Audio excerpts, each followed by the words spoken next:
વારસિયા ખાતે ઝૂંપડાઓમાં આગ લાગી. વીમા દવાખાના પાછળ આવેલ ઝૂંપડપટ્ટીમાં આગ. 3 જેટલા ઝૂંપડાઓમાં આગ લાગતા દોડધામ.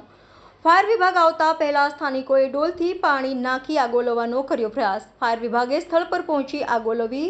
સમગ્ર ઘટનામાં કોઈ જાનહાનિ નહીં.